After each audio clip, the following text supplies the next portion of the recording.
ఓడిపోతామనే అక్కసుతోనే polling కేంద్రాల వద్ద వైకాపా నాయకులు అల్లర్లకు పాల్పడమే కాకుండా టీడీపీ నాయకులను రెచ్చగొట్టే విధంగా వ్యవహరించారని దెందులూరు నియోజకవర్గ టీడీపీ అభ్యర్థి చింతమనేని ప్రభాకర్ విమర్శించారు. కార్యకర్తలు నాయకులే టీడీపీకి ధైర్యమని, దాడులతో ధైర్యాన్ని ఆపలేమన్న విషయాన్ని అధికార పార్టీ నేతలు గ్రహించాలని అన్నారు. పోలింగ్ రోజున జరిగిన దాడుల్లో గాయాల పాలై ఏలూరు జిల్లా కేంద్ర ప్రభుత్వ ఆసుపత్రిలో చికిత్స పొందుతున్న పార్టీ కార్యకర్తలను ఆయన పరామర్శించారు. వారి కుటుంబ సభ్యులకు భరోసానిచ్చారు. ఈ సందర్భంగా ఆయన మీడియాతో మాట్లాడుతూ సామాన్య కార్యకర్తల నుండి అగ్ర నాయకత్వం వరకు అరాచక వైసీపీ ప్రభుత్వాన్ని సాగనంపేందుకు వీరోచిత పోరాటాలు చేశారని, రానున్న ఫలితం దానికి ప్రతీకగా ఉండనుందని వెల్లడించారు.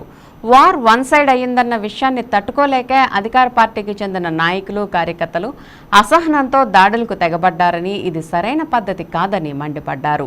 రానున్న రోజుల్లో తగిన మూల్యం చెల్లించుకోవాల్సిందేనని చింతమనేని హెచ్చరించారు. ఆయన వెంట పార్టీ నాయకులు నేతల రవి తదితరులు ఉన్నారు.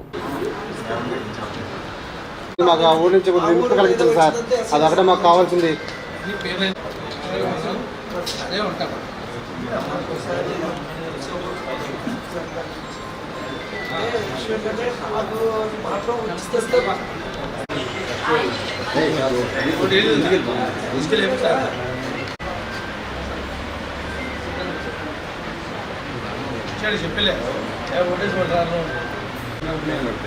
అనుకుంటాను అనుకుంటాను కదా కదా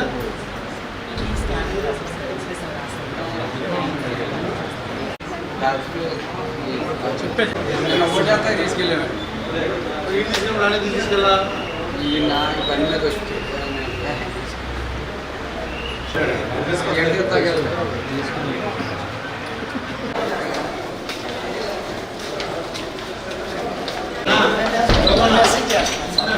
ఉన్నారు.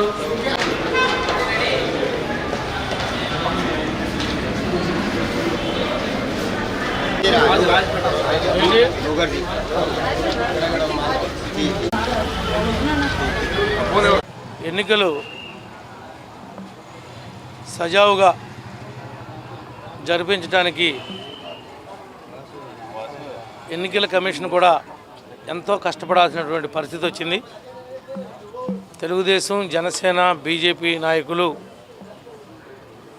రాష్ట్ర వ్యాప్తంగా ఎంతో తెగించి పోరాడినటువంటి మా నాయకులకి, మా కార్యకర్తలకి, ప్రతి ఒక్కరికి కూడా హృదయపూర్వకంగా ధన్యవాదాలు తెలియజేస్తున్నాం. దాంతోపాటు వాళ్ళు చేసినటువంటి ఈ దాడులకు సంబంధించినటువంటి ఎవరైతే దెబ్బలు తగిలి హాస్పిటల్లో ఉన్నారో వాళ్ళందరికి కూడా ఈరోజు వైద్య విషయంలో కానీ, వాళ్ళ కుటుంబాలకి ధైర్యం కల్పించే దానిలో కానీ మా వంతు పాత్రనే మేము పోషిస్తున్నాం. రేపు రాబోయేటువంటి ఫలితాల్లో వన్ సైడ్ ఫలితాలు రాబోతూ ఉన్నాయి. ప్రపంచంలో ఉన్నటువంటి అన్ని దేశాల నుంచి కూడా ఈ జగన్ని తరిమి కొట్టాలని చెప్పి ఇక్కడికి వచ్చి ఓటేసీలు కూడా సందర్భాలు. మరి అలాంటి వారందరినీ కూడా ఎంత ఇచ్చినా వాళ్ళ యొక్క రుణం తీర్చుకోలేము. హైదరాబాద్ నుంచి కానీ, ఇతర ప్రాంతాల నుంచి కానీ ఏదో ఒక జాతర మాదిరిగా జనం అందరూ కూడా రావటం, ఇంత పెద్ద ఎత్తున పర్సంటేజ్ నమోదు చేయటం మరి ఒక చరిత్ర ఇది. దీని అందరికీ కష్టపడినటువంటి చంద్రబాబు గారు, పవన్ కళ్యాణ్ గారు, లోకేష్ బాబు గారు, వీళ్ళందరూ కూడా ప్రతి ఒక్కరూ పార్టీకి సంబంధించినటువంటి సామాన్య కార్యకర్త దగ్గర నుండి పార్టీ అగ్రనాయకత్వం దాకా ప్రతి ఒక్కరూ కూడా వీరోచితంగా పోరాడాడు. ఆ ఫలితాల్ని రేపు మనం చూడబోతా ఉన్నాం.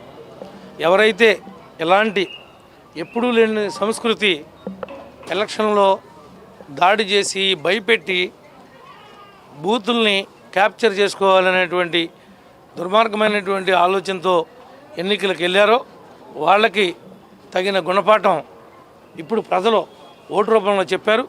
రేపొద్దున వాళ్ళు చేసిన తప్పులు వాళ్ళకే చుట్టుకోబోతా ఉన్నాయని చెప్పి మీ అందరికి కూడా తెలియజేస్తూ మీ అందరి దగ్గర కూడా సెలవు తీసుకుంటాం.